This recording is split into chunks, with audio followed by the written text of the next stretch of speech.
carro e eu vi o carro com 30 e poucos graus, eu falei, é porque o carro tá parado. Não era, né? Rapidinho ele passou um pouquinho, desceu e voltou para os 30. Eu falei, então você que nos assiste pela internet, você está aqui presenciando um milagre em Londres, né? O milagre dos 30 graus, santo milagre esse, né? E pena que ele não continua, né? Pena que ele não vai continuar, daqui depois vai ficar um pouco pior, né? Mas vamos aproveitar o fim de semana com bastante força e alegria. Convido você a abrir sua Bíblia no Evangelho de Mateus, capítulo 16. Bom ver os Coronas, os Costas, qual é o sobrenome mesmo, Márcio? Oliveira, né? Eu pensei, não, Oliveira sou eu, Márcio também, né? Márcio Oliveira. E bem-vindos, né? Bom ver ali o Evandro. Acabou a Olimpíada, Evandro?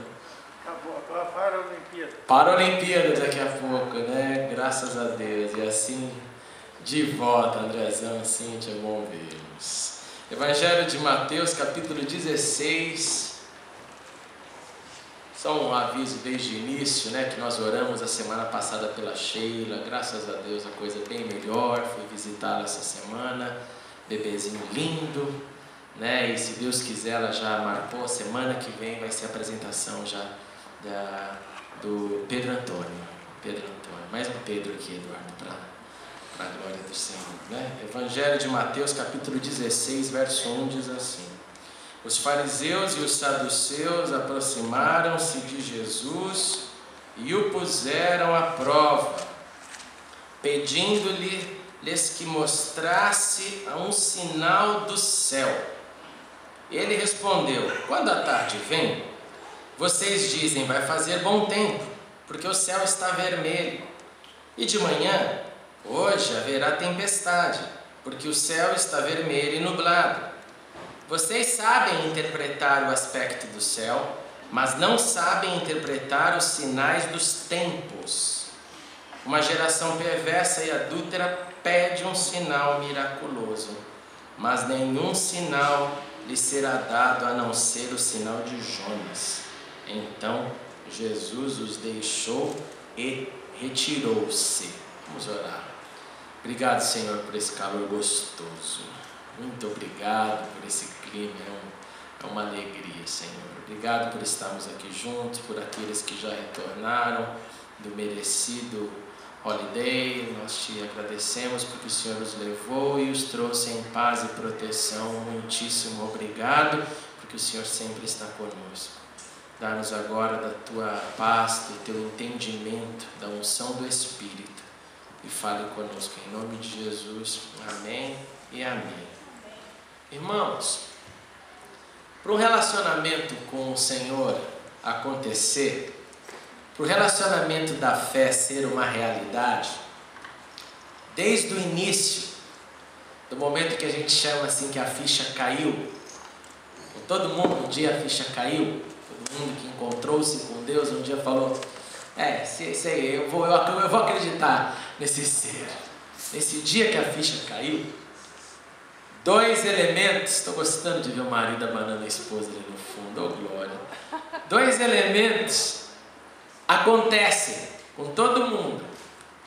O primeiro elemento é a decisão, o recebimento da bondade contida do Evangelho. Certo? Não tem como o cara acreditar em Deus e não acreditar na Bíblia. Então você acredita, eu acredito em Deus e recebo a palavra de Deus como meio de comunicação. Não como uma literatura somente, como um livro, ou como alguns gostam de dizer, o santo livro, e então nos tornamos parte do povo do livro. Não somente isso, mas nós recebemos isso como voz de Deus. E essa voz de Deus que vem do Santo Livro é uma boa voz. É uma voz que gera bondade, porque é uma voz que é resultado da bondade de Deus. Então, após a ficha cair, o primeiro elemento que vem é essa aceitação da bondade do Evangelho.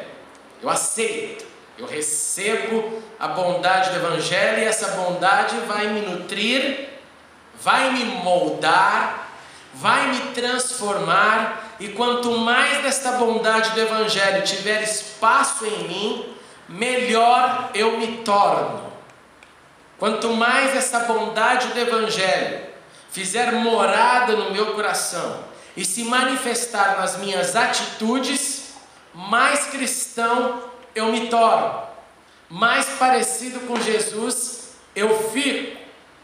E essa bondade que entra em mim e em você, ela tem uma manifestação horizontal, certo? Eu transfiro essa bondade para os que estão ao meu redor. Essa bondade é vista por quem está ao meu redor. Essa bondade é experimentada em primeiro lugar na minha casa, naqueles que são mais próximos dos meus familiares, porque é onde você convive mais, e eu também. E ela vai como ondas, vai se proliferando na vida, na sociedade, em qualquer lugar que a gente estiver. É o que a Bíblia às vezes chama do bom perfume de Cristo, das marcas de Cristo e outros adjetivos. E essa bondade então me faz um ser melhor, para eu gerar mais bondade aqui no horizonte. Então a bondade que eu recebo é transferível. Eu dou, eu reparto. Por isso que o segundo mandamento mais importante, segundo Jesus, é: ame ao teu próximo como a ti mesmo. Porque eu tenho amor e eu dou da mesma forma que eu tenho por mim, com os mesmos desejos que eu tenho de conquista, de tudo, eu transfiro. Bondade, então, é um dos primeiros, esse recebimento da bondade é um dos primeiros itens depois que a ficha cai. Segundo elemento é a decisão pela fidelidade. Eu decido ser fiel. Eu decido desenvolver uma caminhada de fidelidade. Vou errar? Muito. Vou parar de errar? Nunca. Nunca. Nenhum cristão da terra parou de errar. Continuamos a errar. Mas há uma decisão por trás do erro que me faz checar os meus erros e falar: eu não quero permanecer neles.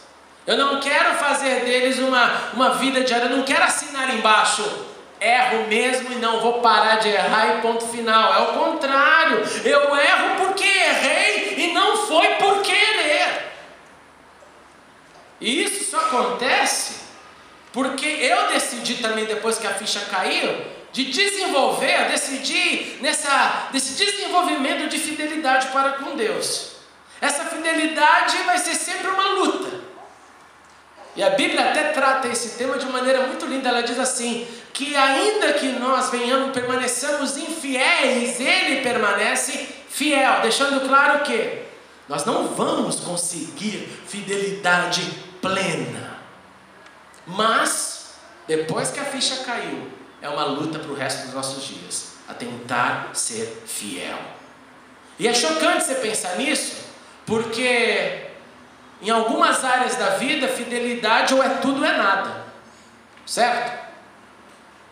Vou dar um exemplo aqui legal. Se o teu chefe confia em você e ele te dá uma quantia muito grande de dinheiro para você cuidar, gerenciar para ele, é porque ele confia que você não vai ser um ladrão e vai roubar o dinheiro. Algum chefe daria vou você nesse cargo aqui para controlar todo o dinheiro da empresa porque eu não confio em você? Não, isso não é realidade. E você tem então uma relação de fidelidade. Não, eu sou fiel, esse dinheiro não é meu, esse dinheiro é dele, mas eu que administro. Se um dia você quebrar essa fidelidade, esse acordo de fidelidade, por menor que seja, o que vai acontecer se ele descobrir? No mínimo você vai ser mandado embora. Se não parar por aí, pode ser mandado embora, ele pode pôr um processo, ele pode falar: eu vou te levar para a corte, você me roubou. Eu te dei uma situação, podem ter outros desdobramentos piores. Então, na relação trabalho, fidelidade não pode ser quebrada. Ou você tem fidelidade àquela função, e se ela for uma função que exija maior ainda a fidelidade. Eu lembro que quando eu trabalhei de guarda-costas, Guilherme, só dá um pulinho aqui porque caiu a conexão e se tiver alguém assistindo online, depois chega o e-mail.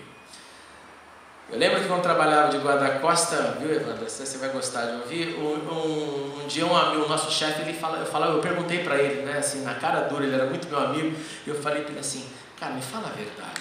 Foi um momento que a gente começou a lidar com situações de perigo. Um dia, no meio de uma situação, eles vieram e colocaram uma arma na minha cintura e falaram, a arma está aí, se tiver que usar, você use. Eu fiquei apavoradíssimo. Uma coisa é você cuidar, porque você tem 40 caras do seu lado, né? Então eu era sempre o menorzinho, o Andrezinho, só estava ali porque falava inglês. Os outros eram tudo do Evandro, assim, de caras fortes, altos. E eu fiquei morrendo de medo.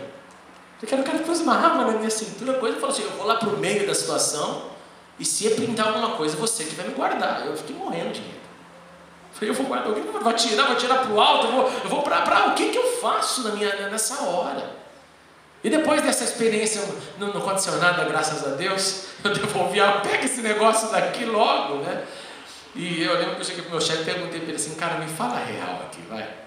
Se a situação ficasse pior, e tivesse que proteger o nosso patrão, você ia ser o primeiro a dar a sua vida, a tomar uma bala por ele? Eu fiz exatamente essa pergunta. Ele me respondeu com muita naturalidade, foi até chocante, ele falou, esse é o trabalho. Esse é o trabalho. Então eu me senti tão mal de ter feito essa pergunta, que eu vi na cara dele estampada que realmente ele faria, porque aquele era o trabalho. Você é pago para guardar alguém. Se acontecer alguma coisa, o teu trabalho o que é? Não deixa acontecer. Não deixa acontecer. Porque existia um princípio de fidelidade. Se estiver fora, não esquenta não. Deixa pelo menos tentamos. Outro exemplo fora do campo do trabalho é o campo do relacionamento. Certo? Você confia, você um dia foi no altar do Senhor e falou assim, vou estar com você na fome, na fartura, na doença, em qualquer momento da vida, não foi assim? E aí você o que? Você pensa o que um do outro? Não se preocupe, tá mal, pode fechar aí, deixa eu só. Obrigado. Você pensa em cumprir esse ato de fidelidade a cada dia. A cada momento novo, a cada luta nova que o casal enfrentar, a cada disfunção, a cada alegria, a cada vitória, momentos de saúde, momentos de doença, é lá que eu tenho que estar, é lá que você tem que estar. Porque ninguém em sã consciência vai dizer assim, sim, eu me casei, mas a gente sabe que cada um tem a sua vida. Isso não é casamento, isso pode ser outra coisa. Casamento é uma decisão livre, que eu falo, eu vou ficar com ela comigo, e eu para ela para mim. Isso é casamento. Qualquer outro desdobramento que existe, muito comum, vocês sabem disso na vida, infelizmente, de não, eu aqui em casa é uma coisa, mas na rua tem mais 10, ela também tem os dela, e a gente mais melhor aqui, tá junto. Tem gente que vive assim. Mas no casamento, dentro da normalidade da vida, se pensa em manter a fidelidade. Agora, para com Deus, a fidelidade que eu disse que a gente começa a desenvolver como elemento inicial da fé, ela não é plena assim. E mesmo assim, Deus fala, tudo bem. Eu não vou mudar por causa da sua infidelidade. Eu não vou alterar o padrão. Eu não vou dizer, já que você não é fiel, eu vou deixar de ser fiel com você. Ele fala o contrário. Ainda que você seja infiel, eu vou continuar com a minha fidelidade. E por isso que Ele é Deus e a gente é somente gente.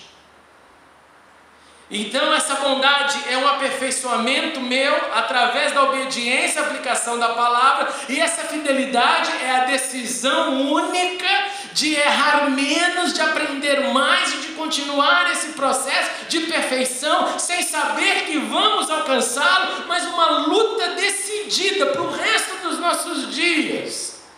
Para um dia na presença dele a gente observa o bom e fiel, mesmo sabendo que não fomos 100% fiel, porque não existe esse ser na terra. Mas nós vamos dizer, sim, Senhor, eu lutei e cheguei aqui, como diz aquela antiga canção, foi graça superabundante graça. Foi graça que me trouxe aqui. Eu realmente não merecia. Mesmo depois da ficha ter caído, eu não merecia. Eu estou dizendo tudo isso porque tudo isso é o contrário do que o texto nos fala. O texto nos fala que existe um momento ali na história de Jesus que dois partidos, duas facções, saduceus e fariseus, gente que tinha suas crenças, gente que tinha seus códigos religiosos, gente que tinha o nome, não eram crentes, acreditavam em Deus, serviam a Deus, essa era a função deles na sociedade. Esses dois grupos, não sabemos quantas pessoas, chegam até Jesus. E o texto diz que eles chegam até Jesus para provar Jesus, ou para colocar Jesus em prova. Como quem põe alguém, eu vou colocar nessa encruzilhada, ele não vai saber como sair dela.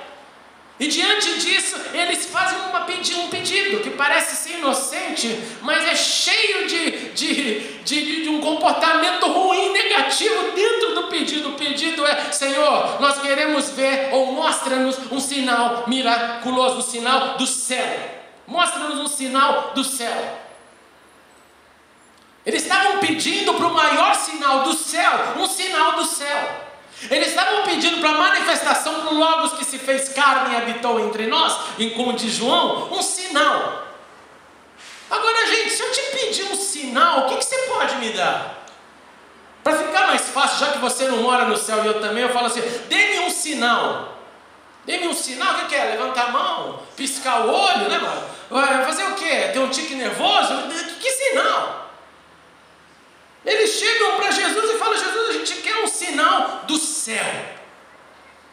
O Jesus olha para eles, não questiona mais sobre que tipo de sinal, já que vocês são completamente cegos. E Jesus faz uma constatação. Jesus fala assim: que interessante, vocês sabem ler o clima. Aqui a expressão usada, muita gente não entende, o que quer dizer que com certeza é um vocabulário da época. Esse tal de céu está vermelho. Eu nunca vi ninguém na modernidade dizer: se o céu está vermelho, vai acontecer isso. Porque para a gente só o céu vermelho, para mim, na minha concepção pelo menos, se eu falar isso, eu vou imaginar um pôr do sol, onde está aquele vermelho com laranja, aquela coisa bonita, que a gente vê às vezes em algumas praias. Talvez você já ouviu essa expressão, eu nunca ouvi na modernidade. Jesus fala: vocês interpretam o clima, as nuvens, os céus, e vocês constatam bem. Olhando para o céu, vocês falam de clima que vai ter, mas vocês não conseguem enxergar o sinal do tempo. Vocês não conseguem ver o que está acontecendo agora. Vocês leem clima, mas vocês não leem história. E Jesus estava se referindo aqui aos sinais do tempo, aquilo que depois Paulo explicou, que vindo a plenitude dos tempos, Jesus se manifestou em carne, que quer dizer, chegado o tempo propício, o Messias se manifestou. Chegado o tempo, depois de anos de profecias, que trata o Antigo Testamento dizendo: o Messias virá, o prometido das nações. Chegado o momento, chegado a hora certa, no tempo certo, vem o maior dos sinais, e o sinal é a manifestação de Jesus. Fariseus e saduceus, vocês não conseguiram ver isso, e por isso que estão me pedindo um sinal, que é um absurdo. Jesus continua dizendo, falando, e dá um baita de uma palavra dura quando diz: vocês são perversos e adúlteros. Agora você entendeu porque eu comecei falando sobre bondade e fidelidade, que é o contrário da perversidade e do adultério. Jesus fala: vocês leem o clima, mas vocês são perversos e vocês são adúlteros. Adúltero aqui não significava adultério de casamento, adultério de vida a dois. Não, adúltero aqui é: vocês são infiéis para com Deus.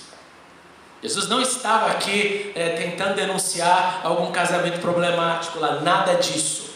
Jesus estava falando: número um, vocês são maus, vocês são ruins, Número 2, vocês são infiéis. Mas você lembra que eu disse no início que eram 2 partidos religiosos? Eram 2 partidos que eram mestres da lei. Eram 2 partidos que mantinham a pose nas esquinas, dizendo: nós conhecemos Deus, nós falamos de Deus, nós ensinamos sobre Deus.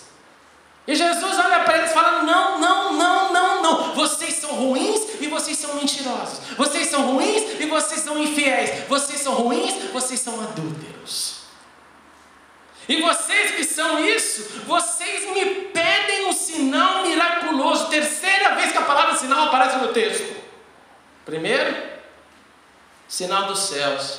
Segundo, sinal dos tempos.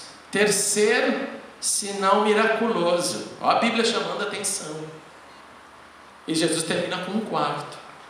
Fala: todavia, nenhum sinal vos será dado, a não ser o sinal quarto de Jonas. O único que vocês vão receber é o sinal de Jonas. E esse sinal de Jonas tem no mínimo 2 impressões entre N. As 2 impressões é: assim como Jonas ficou talvez dentro da barriga lá de um peixe grande, e depois de 3 dias saiu daquela barriga, foi expulso daquela barriga, é como se Jonas tivesse morrido e depois saísse a vida. O Filho do Homem, Jesus, ele iria também passar esses 3 dias, como falamos, de morte, até que viesse a ressurreição, de modo que o sinal final, a conclusão, seria a ressurreição. O único sinal que vos será dado é o sinal da ressurreição. Agora, eu não sei se vocês também vão compreender, porque se você estivesse ouvindo esse discurso ali naquele dia, e falassem para você o sinal de Jonas, ou você que conhece a história de Jonas, você fala para você o sinal de Jonas, no mínimo você tem que lembrar da história de Jonas. Qual foi a história de Jonas? Um camarada que é chamado, um chamado específico. É dali que todos os missionários tiram, né, essa ideia de um chamado de Deus mandando para uma nação específica. Você vá para Nínive, na Assíria, chegando lá você pregue. Ele não quer ir porque os assírios eram maus, porque os assírios tinham uma fama terrível de matador, porque a Assíria já tinha lutado e brigado em muitas guerras com Israel, e ele fala: não estou afim, não estou afim. Como que ele manifesta esse não estou afim? Ele toma o barco para uma outra localização, foge para um outro lugar, para fugir da vontade de Deus. Consequência, ele vai para o mar, jogado nas águas, porque começa o maremoto e todo mundo fala: alguém tem pecado no arraial, temos que lançar esse cara de fora. Lança um tipo de sorte e vem a manifestação: sou eu, errado sou eu estou fugindo de Deus. Consequência, vai para o mar, um peixe o engole. E depois de 3 dias, lá nas profundezas do oceano, virando dentro da barriga desse peixe, a ficha parece ter caído. E aí Deus fala: peixe, vomite esse homem. E ele vai, ele segue, ele vai lá para Nínive, e acontece um dos maiores milagres da Bíblia. Um milagre que os profetas queriam tanto ter visto esse milagre e não conseguiram ver. Que é o milagre de você dar uma volta mal dada pela cidade, pregando com má vontade, você foi obrigado. E no final do evangelismo, todo mundo levantar a mão e falar assim: se arrependemos, nós queremos olhar para Deus. O maior milagre da história. Você vai ler Isaías, Jeremias, Ezequiel, vai ler eles o tempo inteiro brigando, lutando para o povo se arrepender, e nada. O Jonas, com má vontade, dá uma volta no bosque de Nínive, a cidade inteira, mais de 100.000 pessoas dizem: nós vamos nos arrepender agora. O rei da cidade fala, o rei da cidade, o texto diz que ele põe a sua roupa de arrependimento e fala: estou junto, nós éramos errados. E quando acaba essa história de Jonas, o que é a constatação que a gente chega? É que Jonas está triste, Jonas está arrasado porque as pessoas mudaram de vida. Jonas está com raiva porque ele queria que seus inimigos morressem e fossem para o inferno. Vocês que vão colher o que plantaram, brigando contra as nações.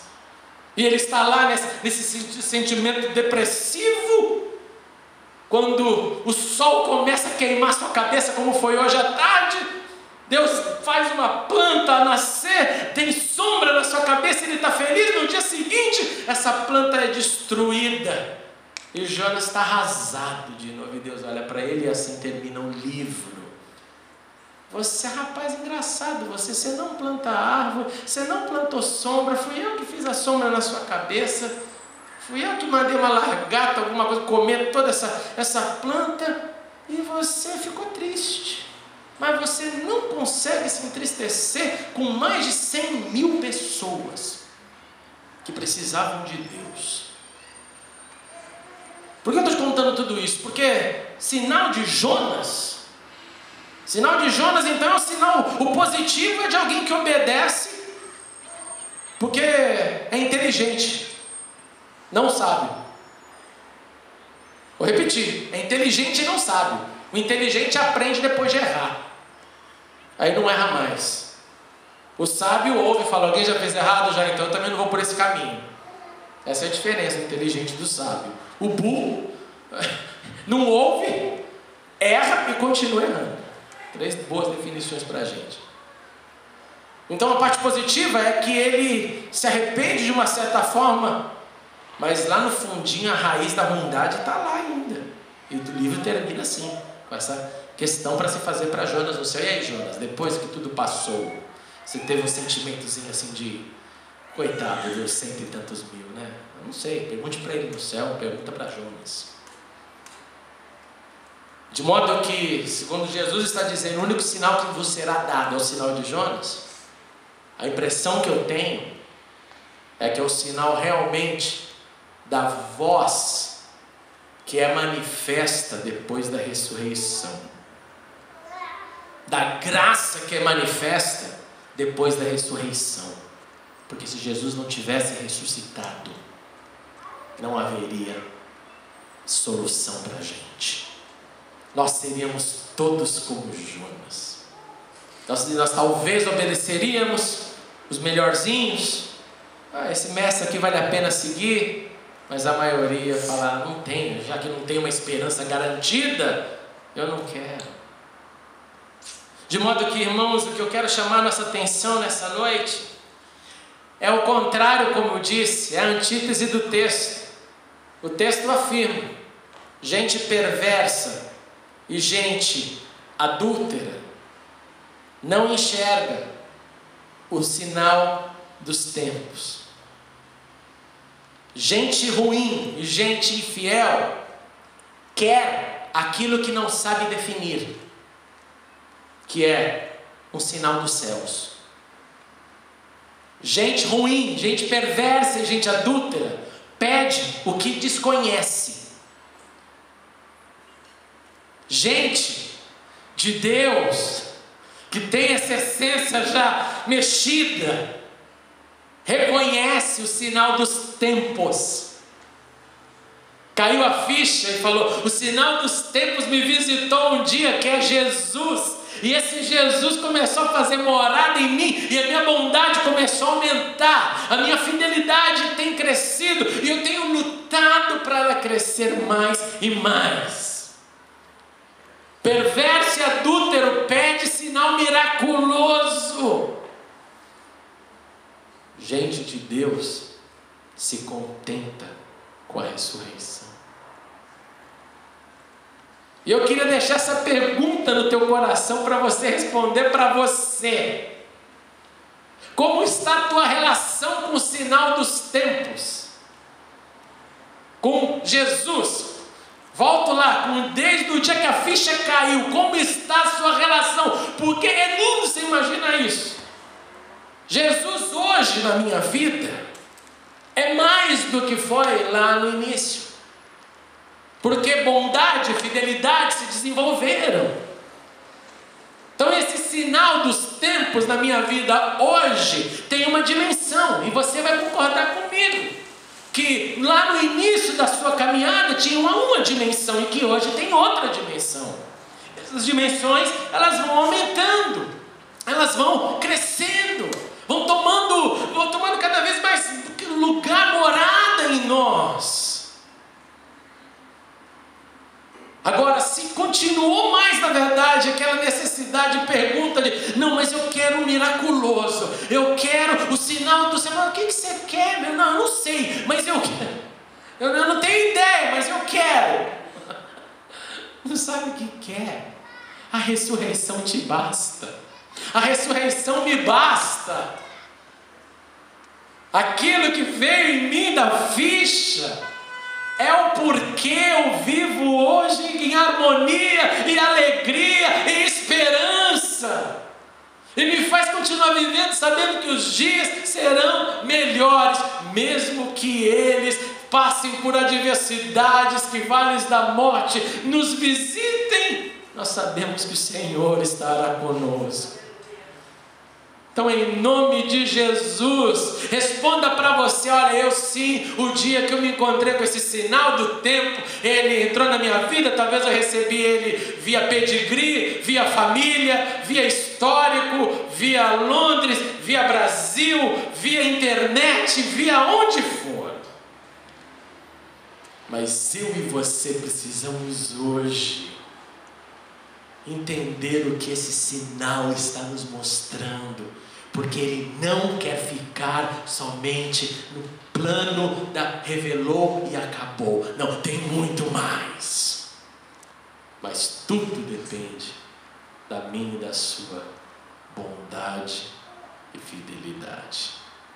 Em nome de Jesus, abre os seus olhos. Deus te colocou em Londres, Deus te colocou aqui, Deus me colocou aqui, querendo ou não, você querendo, você está aqui hoje. E a minha pergunta é essa: Senhor, o que o sinal está tentando me mostrar? O que Jesus está tentando falar para mim, para eu viver, descobrir e fazer?